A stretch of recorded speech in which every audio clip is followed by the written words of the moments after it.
네, 방금 보신 증언자 30일 항공단의 탄약관리하사 최종호 하사를 이 자리에 모셨습니다. 5.18 헬기 사격의 진실을 좀 더 자세하게 규명해 보도록 하겠습니다. 네, 어서 오십시오. 어려운 자리에 나와주셔서 고맙습니다.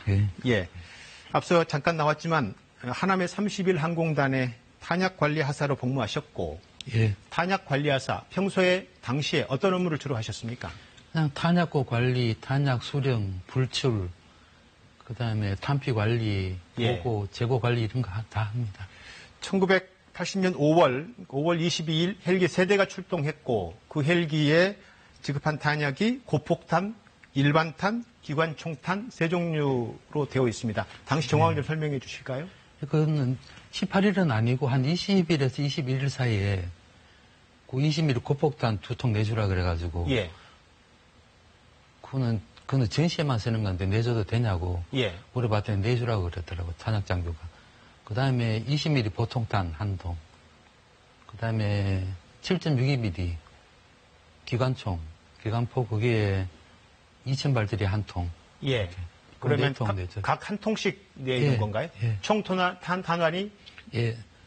그러니까 20mm는 한 통에 750발 들으니까 예. 그 2통하고 그렇게 내줬어요. 당시에 누가 지시를 한 겁니까? 그 상황실에서 연락받고 내주고 고폭탄 나가는 거는 이제 탄약 장교님한테 제가 물어봐서 확인받고 내줬고. 그랬습니다. 탄약을 지급하려면 문서가 있어야 될 텐데 어떤 문서를 혹시 보셨나요? 그 평소 상황실에서 그냥 전통으로 그냥 하고 내려옵니다. 예. 같은 사무실 바로 앞에 있거든요. 상황실이. 당시 그 헬기가 광주를 출격한다는 사실을 당시에는 알았었습니까? 예, 그렇죠. 그런 게 뭐 특별히 평소 훈련은 미리 훈련 계획이 있으니까. 예. 그때만 그냥 갑자기 내려온 전통이니까. 혹시 당시에 광주에서 어떤 일이 벌어졌는지를 아셨는지요?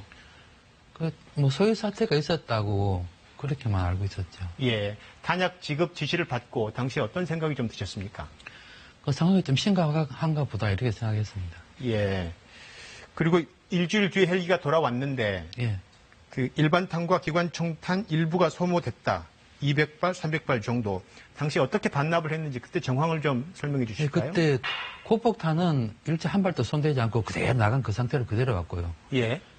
20mm는 한 3분의 1 정도 소모했으니까 250발 정도 나갔고. 예. 한 7.62mm도 한 그 정도 300, 400 그 정도 나갔습니다. 뛰어서 왔거든요. 당시에 광주를 출격한 헬기가 그 200발, 300발 정도를 소모하고 돌아왔다는 건데 당시 어떠셨나요? 그걸 누구에게 발사했을까 이런 생각을 해보셨는지 혹시? 상황이 좀 심각했나 보다 그렇게만 그냥 간단하게 생각했습니다. 일단 단순하게 심각했나 보다. 예.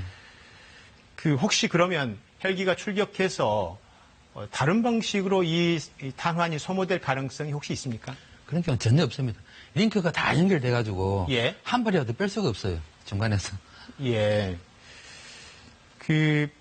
고폭탄이 지급했다는 건데 고폭탄이라는 게 탄환이 아니고 폭탄입니까? 구체적으로 어떤 20mm 발칸포 똑같은 건데 예. 그 탄두가 황금색인데 그거는 한 발 나가면 수리탄 맞는 순간에 터져요. 수리탄처럼. 예, 탄환이 나가서 터진다고요? 예, 그래서 고폭탄이라고 합니다. 굉장히 살상 효과가 크군요. 엄청 크죠. 전쟁 났을 때만 쓰는 건데 그거는. 당시에 이 고폭탄을 그럼 복무하시면서 지급해 본 적이 있으십니까? 전혀 없죠. 이건 전쟁이 터졌을 때만 나가는 거지. 평소에는 그 손도 안 됩니다. 예. 고폭탄 지급 명령을 받고 어떠셨습니까? 이건 내주면 안 되는데 이건 내줬다가 혹시 내가 또 영창 가는 거 아닌가 생각 들어가지고 예. 탄약 장교님한테 확인했더니 묻지 말고 그냥 내주라고 그래서 그냥 내줬습니다. 그러니까 탄약권 열쇠를 제가 가지고 있었으니까 예. 제가 그건 내줬죠. 무장병들 오길래. 이 고폭탄 정도의 그 탄약이 지급되려면 어느 수준에서 이게 결정이 돼야 하는 건가요? 육군본부에서 명령이 내려와야 되죠. 그거는 전쟁 터졌을 때만 쓰는 거니까 예. 일반 이런 사람들은 명령 내릴 수가 없죠. 예. 전쟁시에만 쓰는 거니까. 군대에서 이 탄약 관리가 굉장히 엄격하지 않습니까? 탄피 그렇죠. 하나하나까지 챙겨야 되고. 그런데 당시에 탄피 없이 지금 200발, 300발 정도가 소모된 채 들어받고 어떤 방식으로 처리를 하셨습니까? 그냥 그 탄피 없이 그냥 왔으니까 그 항공장교 거기한테 확인해가지고 항공사실 확인서란 걸 적어가지고 예. 그 덕현 장교한테 사인 받아가 첨부해가지고 탄약 이렇게 소모됐다고 해서 이제 탄약 장교님하고 참모장까지 쭉 결재를 다 올리죠. 그러니까 작전 사격을 했다는 문서를 올렸다는 거죠. 그렇죠. 항공 사격했으니까 탄피를 회수할 수 없다. 이렇게 해서 올리는 거죠. 훈련이 아니고요. 예, 그렇죠. 예, 그 문서를 보고하셨다면 그 문서는 지금 어디에 보관되어 있을까요, 혹시? 그냥 그 31단에 그 있겠죠. 그 부대가 아직 있다면은. 그 부대가 있다면은요. 예. 그때 은밀지도 다 썼으니까 그 기록에 보면 다 나와 있을 텐데. 예. 탄약을 나눠주면 그 탄약을 헬기에 장착하는 무장사가 있다면서요? 예, 그렇습니다. 헬기마다 다 있습니다.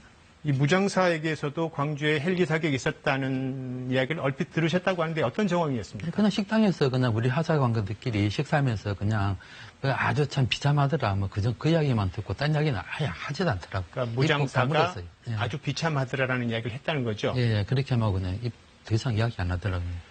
이게 전반적으로 보면 전두환 씨는 계속 헬기 사격이 없었다고 주장을 하고 있고 자위권적 발표만 있었다라는 건데 이 주장을 들으시면 어떤 생각이 드십니까? 지금 입장에서. 서울에 있었던 사람이 광주에서 헬기가 사격을 했는지 안 했는지 어떻게 합니까? 자기가 무슨 텔레파시 있는 것도 아니고. 예. 외람되지만 어찌됐건 오랜 시간이 흘렀습니다. 이 헬기 사격이 있었다는 당시의 정황 증거를 지금 증언을 하신 건데, 지금 시점에서 이렇게 증언을 하신 이유는 어떤 걸 줄 수 있을까요? 그냥 친구들하고 텔레비 보고 있는데, 예. 그 전두환 씨가 나와가 사격을 안 했다고 막 그러길래 제가 웃으면서 내가 총학을 내줬고, 내가 한피 반납 다 받고, 총알 남은 거 반납 받고, 몇 발 쏘는 거지 다 하는데, 왜 저렇게 거짓말을 할까? 참 용감하신 분이다. 이렇게 생각했습니다. 혹시 추후에 재판의 증언자로서 그 요청을 받으면 법정에서 증언을 하실 생각도 있으신지요? 그러면 사실이네 같은 사실대로만 이야기하니까 뭐 사실대로 이야기하려면 그대로 하죠. 예, 알겠습니다. 네, 잘 들었습니다. 고맙습니다. 예.